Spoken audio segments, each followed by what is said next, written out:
মামা কই যাবেন? উঠেন।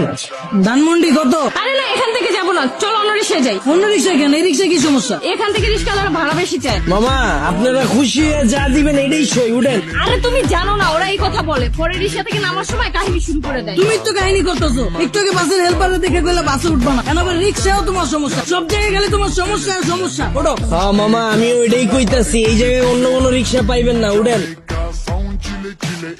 কি খেলা দেখাইলি রে টুম্পা, শিখলাম। মামা তুমি টুম্পা কইলা কে? মামা কঠিন কাহিনী, আমার গার্লফ্রেন্ডের নাম ছিল টুম্পা। কি কও মামা? আমার গার্লফ্রেন্ডের নাম তো টুম্পা। কি কও মামা, আসলেই? কিন্তু মামা তুমি রিক্সা চালাও ওর প্রেমও করো, ব্যাপারটা কিন্তু ইন্টারেস্টিং। না মামা প্রেম করি না তো, করতাম। আর রিক্সা চালায় তো প্রেম করি নাই মামা, ওর লাগে প্রেম করছি দেখে আজকে আমার রিক্সা চালাইতে হইতাছে। আরে টুম্পা তোর লাগে প্রেম কইরা আজকে আমার হাতে হ্যান্ডেল পায়ে প্যাডেল। কি কও মামা? প্রেম করে মানুষ দেবদাস হয়ে যায় শুনছি, কিন্তু প্রেমের লাগে মানুষ রিক্সা চালায় এটা প্রথম শুনলাম। মামা তোমার কাহিনীটা কিন্তু ইন্টারেস্টিং লাগতেছে, গল্পটা কও শুনি।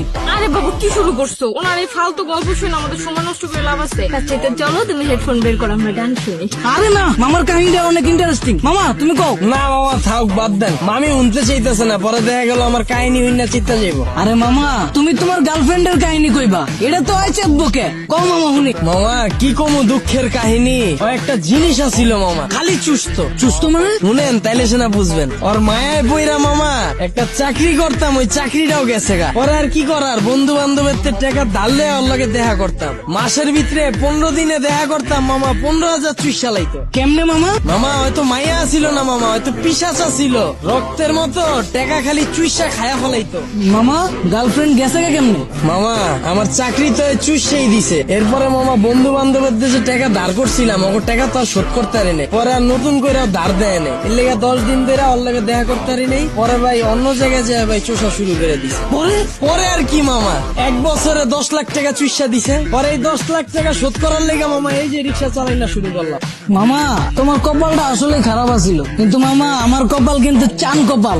গার্লফ্রেন্ড আমার অনেক ভালোবাসে। আর মামা আমিও কিন্তু আমার বন্ধুদের থেকে টাকা ধার লয়া ওরে লয়া ঘুরি, কিন্তু মামা ভালোবাসার কাছে টাকা পয়সা আসলে তুচ্ছ জিনিস। কি কও জান? মামা আপনার লেগে দোয়া করি মামা, খালি জীবনে একটাই আফসোস, যারে আম খাওয়া শিখাইলাম এখন আর আম খায় না মামা, আপেল খুঁজে। আর 2 দিন পর পর নতুন বয়ফ্রেন্ড লয়ে আমার রিক্সায় উঠে। কি কও মামা? তোমার গার্লফ্রেন্ড তোমার চুষা তোমার রিক্সায় উঠে আবার বয়ফ্রেন্ড লয়া? মামা আমি যদি তোমার জায়গায় হইতাম তাইলে 2 গালে ফাড়ায় বইরা দিতাম। কি কো মামা আসলেই? হ্যাঁ, তুমি দরকার হইলে আমার নাম্বার লয়ে লো, অগরে যখন পাইবা আমার নাম্বারে কল দিবা। দরকার হইলে আমি আইসা অগরে থাবড়ে যাম। হিলো থামাইছো কে? আয় পড়ছি তো মামা, নামেন। ও বলছো কত দিমু? কিরে তুই আমার মালিক?